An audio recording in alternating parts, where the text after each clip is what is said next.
வணக்கம் நண்பர்களே, நம்ம சேனலை இதுவரைக்கும் சப்ஸ்கிரைப் பண்ணாதவங்க சப்ஸ்கிரைப் பண்ணிவிட்டு வீடியோ கண்டினியூ பண்ணுங்கள். பக்கத்தில் இருக்க பெல் ஐக்கானையும் கிளிக் பண்ணிக்கங்க. 2026-27 மத்திய பட்ஜெட் இன்றைக்கி தாக்கல் பண்ணி முடிச்சிருக்காங்க. 27 வருஷத்துக்கு அப்புறம் ஞாயிற்றுக்கிழமை தாக்கல் பண்ணியிருக்காங்க. அந்த பட்ஜெட்னாலே ஒரு சாதாரண மனிதன், நம்ம பெருசாக எக்கனாமிக் லெவலுக்கெலாம் திங்க் பண்ண வேணாங்க. ஒரு சாதாரண மனிதனை என்ன நினைப்போம்? விவசாயத்துக்கு எதாவது சொல்லியிருக்காங்களா? கல்வி முன்னேறத்துக்கு எதாவது பண்ணியிருக்காங்களா? வேலை வாய்ப்புக்கு எதாவது சொல்லியிருக்காங்களா? சுகாதாரத்தில் இன்னும் எளிமையாக கிடைக்கிறதுக்கு, நம்மளுக்கு இன்னும் எக்ஸ்ட்ராவாக கிடைக்கிறதுக்கு, இல்லை வேலை குறையிறதுக்கு எதாவது பண்ணியிருக்காங்களா? இதுதான் நம்ம ஒரு சாதாரண மனிதனை திங்க் பண்ணுவோம்.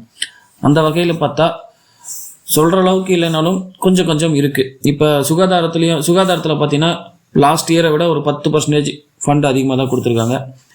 கல்வியில் லாஸ்ட் இயரை விட 14.21% ஃபண்டு அதிகமாக தான் ஒதுக்கியிருக்காங்க.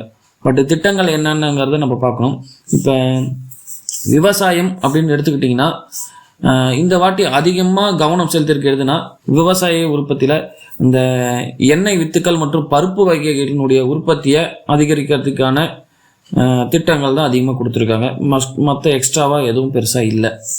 அடுத்தது வேலை வாய்ப்புன்னு பார்த்திங்கன்னா ஒரு 5 ஸ்கீமை கொண்டு வந்திருக்காங்க. அந்த 5 ஸ்கீமை தான் இம்ப்ளிமெண்ட் பண்ண போகிறாங்க. முக்கியமாக பார்த்துக்கிட்டிங்கன்னா இளைஞர்களுடைய திறன் மேம்பாடு மற்றும் உற்பத்தி துறையில் அதிகமாக கவனம் செலுத்தியிருக்காங்க, சிம்பிளாக சொல்லப்போனால். அடுத்தது கல்வி, ஏற்கனவே சொல்லியிருக்கேன், ஃபண்டு கொஞ்சம் அதிகமாக தான் ஒதுக்கியிருக்காங்க.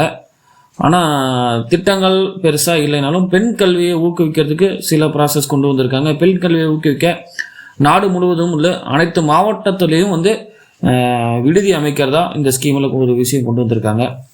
அடுத்து சுகாதாரத்தில் முக்கியமாக ஒரு விஷயம் என்ன சொல்லியிருக்காங்கன்னா,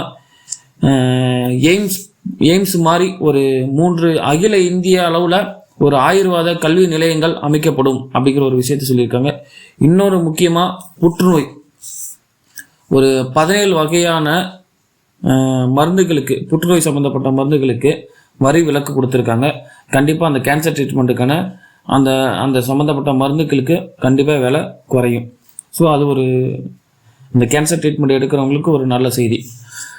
அப்புறம் எக்ஸ்ட்ராவாக பார்த்திங்கன்னா தனிநபரில் எந்த ஒரு சேஞ்சஸும் கொண்டு வரல. தனிநபர் வருமான வரி தாக்கல் பண்ணுறதுல சேஞ்சஸ் எதுவுமே இல்லை. பழைய இது அப்படியே தான் தொடரும்.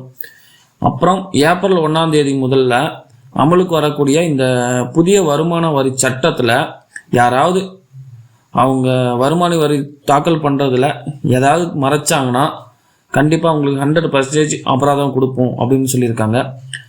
தமிழ்நாடு, கேரளா, ஆந்திரா, ஒடிசா போன்ற மாநிலங்களில் அரிய வகை கனிமங்கள் எடுக்க புதிய திட்டம் கொண்டு வரதா சொல்லியிருக்காங்க. சென்னை, மும்பை, பெங்களூர், ஹைதராபாத் இந்த நகரங்களை இணைக்கிறதுக்கு அதிவேக ரயில் திட்டம் கொண்டு வந்திருக்காங்க.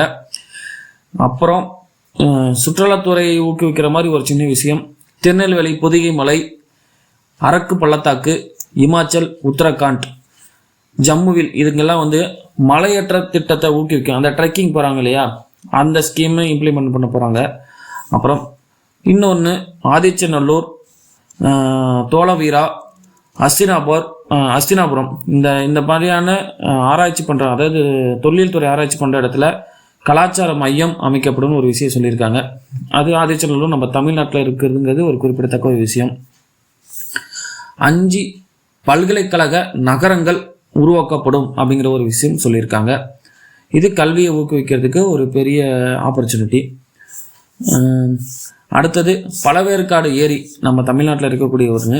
அங்கே பறவைகளை காண்பதற்கு பிரத்யேக காட்சி மையம் அமைக்கப்படும் ஒரு விஷயம் சொல்லியிருக்காங்க. தமிழ்நாட்டுக்குன்னு பார்த்தீங்கன்னா இந்த ஒரு 2 விஷயம் தாங்க. என்னென்னா, ஒன்று ஆதிச்சநல்லூரில் கலாச்சார மையம் அமைக்கிறது, பழவேற்காட்டில் ஏரியில் பறவைகள் காண்பதற்கான பிரத்யேக காட்சி. வேறு எதுவுமே தமிழ்நாட்டுக்கு சம்மந்தப்பட்டது இல்லை.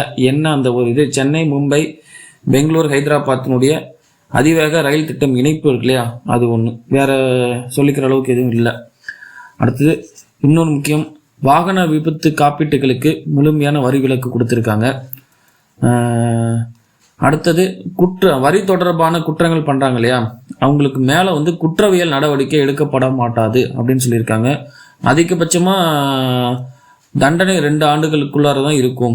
அதாவது தண்டனை 2 ஆண்டுகளாக குறைச்சிருக்காங்க. இதுக்கு முன்னாடி அதிகமாக இருந்தது. அதை இப்போ தண்டனை அதிகபட்சம் ஏதாவது குற்றம் பண்ணியிருந்தாங்கன்னா அதிகபட்சம் 2 ஆண்டுகள் தண்டனை அப்படின்னு குறைச்சிருக்காங்க. இதுதான் இந்த ஹைலைட்டட் ஆஃப் த பட்ஜெட் 2026-27. நன்றி.